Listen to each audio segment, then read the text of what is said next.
पंचपत्रा झील बाड़मेर। दोस्तों, हमने सांभर और डीडवाना झील पढ़ ली। अब हम पढ़ेंगे पंचपत्रा झील। पंचपत्रा झील को और किस नाम से पुकारा जाता है? तो और इसका उपनाम है, इसे पंचभद्रा झील भी कहा जाता है। तो पंचपत्रा झील या पंचभद्रा झील ये दोस्तों कहाँ पर है? तो ये राजस्थान के बाड़मेर जिले में स्थित है।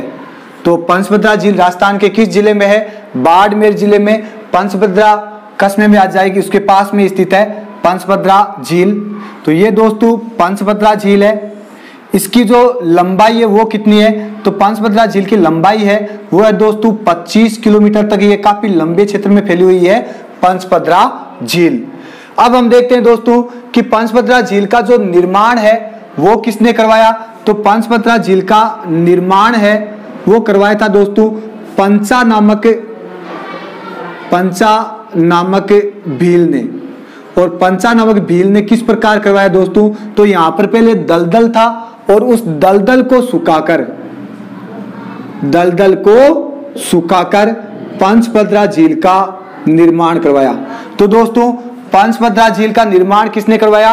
पंचा नामक भील ने यहाँ के दलदल को सुखाकर पंचभद्रा झील का निर्माण करवाया।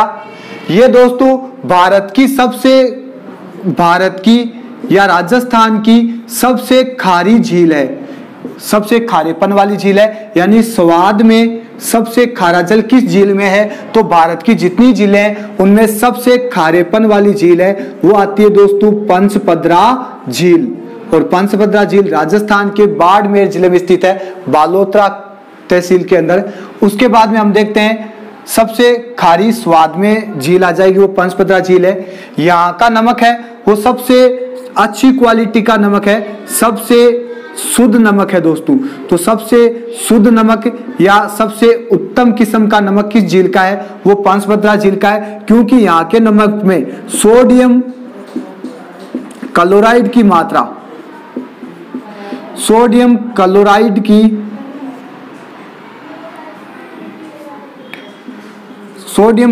की जो मात्रा है वो, या आप कह सकते हो दोस्तों NaCl की जो मात्रा है वो पाई जाती है दोस्तों 98% तक। यानी 98 या 98% तक पंचभद्रा झील के नमक में सोडियम क्लोराइड की मात्रा पाई जाती है। इसलिए सोडियम क्लोराइड की मात्रा पाए जाने के कारण यह सबसे शुद्ध या सबसे उत्तम या सर्वोत्तम किस्म का नमक किस झील का है? तो वो है दोस्तों पंचभद्रा झील का नमक सबसे अच्छी क्वालिटी का नमक माना जाता है। इस झील के पास में दोस्तों यहाँ पर सांभरा माता का एक मंदिर स्थित है। तो ये बहुत ही मोस्ट है, प्रश्न पूछा जाता है कि सांभरा माता का मंदिर किस झील के पास में है? तो दोस्तों वो पंचभद्रा झील के पास में है, बाड़मेर जिले में। अधिकांश बच्चे हैं वो सांभर झील कर देते हैं, लेकिन सांभरा माता का मंदिर है वो पंचभद्रा झील के पास में स्थित है। यहां पर दोस्तों सांभरा माता का जो मंदिर है, इस सांभरा माता को कहा जाता है लवणता की देवी। तो दोस्तों लवणता की देवी किसे कहा जाता है? तो लवणता की देवी सांभरा माता को कहा जाता है। सांभरा माता का मंदिर कहां पर है? पंचभद्रा झील के पास में स्थित है। अब हम देखते हैं दोस्तों कि यहाँ पर नमक का उत्पादन का काम कौन करते हैं? तो यहाँ पर नमक उत्पादन का जो कार्य है तो वो करेगी दोस्तों खारवाल जाति के लोग। तो खारवाल जाति के लोग है ये परंपरागत तरीके से एक झाड़ी है मोरली नामक झाड़ी की टहनी एक तो मोरली नामक झाड़ी की टहनी से तैयार करते हैं। और इसके साथ में दोस्तों एक खनिज है स्फेटिक, उस स्फेटिक खनिज, इन दोनों के मिश्रण से वायु प्रवाह पद्धति से तैयार करते हैं। तो यहाँ पर जो नमक है वो कौन सी जाति के लोग तैयार करते हैं? खारवाल जाति के लोग मोरली नामक झाड़ी की टहनी वह स्फटिक एक खनिज आता है, उन दोनों के मिश्रण से वायु प्रवाह पद्धति से नमक तैयार करते हैं जिसे रेस्ता कहते हैं। तो ये जो नमक तैयार करते हैं उस पद्धति को क्या कहा जाता है? तो दोस्तों उस पद्धति को कहा जाता है रेस्ता पद्धति। उसके बाद हम देखते हैं दोस्तों कि यहाँ पर जो नमक है वो क्यारी पत्ती द्वारा तैयार किया जाता है और उन क्यारियों के अंदर जो कुओं द्वारा पानी भरकर और उसके द्वारा कुओं से जो नमक तैयार किया जाता है उस नमक को कहा जाता है दोस्तों कोसिया। तो कोसिया किसे कहा जाता है?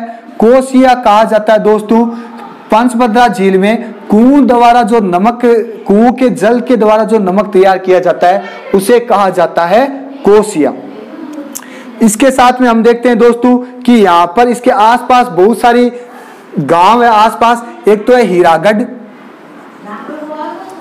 हीरागढ़, उसके बाद में छोटा सांभरा, बड़ा सांभरा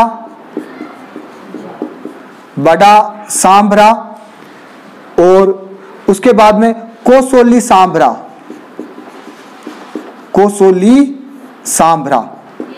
तो ये जो नमक उत्पादन के जो अलग अलग गांव आसपास किया जाते हैं उन वहां पर नमक की उत्पादन किया जाता है और बहुत सारे खनिज भी यहाँ पर निकाले जाते हैं। तो जो हीरागढ़ और कोसोली सांभरा है यहाँ पर जो नमक प्राप्त किया जाता है वो दोस्तों आयोडाइज्ड नमक प्राप्त किया जाता है। तो आयोडाइज्ड नमक किस झील से प्राप्त किया जाता है? तो वो है दोस्तों पंचभद्रा झील से। और ये प्रश्न पूछा जाता है कि हीरागढ़ नमक क्षेत्र, छोटा सांभरा, बड़ा सांभरा, कोसोली सांभरा ये नमक उत्पादन के जो क्षेत्र है वो किस झील के पास में है? तो वो दोस्तों पंचभद्रा झील के पास में है। यहाँ पर ही सांभरा माता का मंदिर स्थित है जिसे लवणता की देवी कहा जाता है। इसके साथ में हम देखते हैं दोस्तों कि लूनी नदी है वो बाड़मेर जिले के बालोतरा के पास से होकर बहती है। ये जैसे लूनी नदी है तो लूनी नदी बाड़मेर के बालोतरा के पास से होकर बहती है और लूनी नदी का जल बाड़मेर के बालोतरा से पहले मीठा होता है वह उसके बाद खारा हो जाता है। तो उसके दो कारण है दोस्तों, एक तो कि लूनी नदी है वो लवणीय भूमि में बहती है और दूसरा कारण है कि बालोतरा के पास में ही पंचभद्रा झील आ जाती है। तो पंचभद्रा झील के पास से होकर बहने के कारण लूनी नदी का जल वो खारा हो जाता है। तो दोस्तों ये तो हो गई पंचभद्रा झील। पंचभद्रा झील के बारे में हम देखते हैं कि ये कहां पर है। तो ये बाड़मेर जिले में स्थित है। इसकी लंबाई कितनी है? तो 25 किलोमीटर है। पंचभद्रा झील का निर्माण किसने करवाया? पंचा नामक भील ने दलदल को सुखाकर इस झील का निर्माण करवाया और भारत की सबसे खारी झील है या सर्वाधिक खारी झील है वो कौन सी है दोस्तों? तो वो आ जाएगी खारेपन वाली झील है, स्वाद में वो पंचभद्रा झील है। यहाँ के नमक में सोडियम क्लोराइड की मात्रा अधिक पाई जाती है। NaCl की मात्रा है वो 98% तक पाई जाती है। इसलिए पंचभद्रा झील का नमक है वो सबसे अच्छी क्वालिटी का या सबसे अच्छी किस्म का नमक है, सर्वोत्तम किस्म का नमक है वो पाया जाता है पंचभद्रा झील का नमक। और दोस्तों यहाँ पर नमक उत्पादन का कार्य परंपरागत तरीके से कौन सी जाति के लोग करते हैं? तो खारवाल जाति के लोग मोरली नामक झाड़ी की टहनी से स्फटिक खनिज के मिश्रण से वायु प्रवाह पद्धति के द्वारा नमक तैयार करते हैं जिसे रेस्ता कहा जाता है। इसके साथ में हम देखते हैं दोस्तों कि यहाँ पर कुओं के जल के द्वारा जो नमक तैयार किया जाता है उसे कोसिया कहा जाता है। और इस क्षेत्र में इस झील के पास में सांभरा माता का मंदिर स्थित है। इस और सांभरा माता को लवणता की देवी कहा जाता है।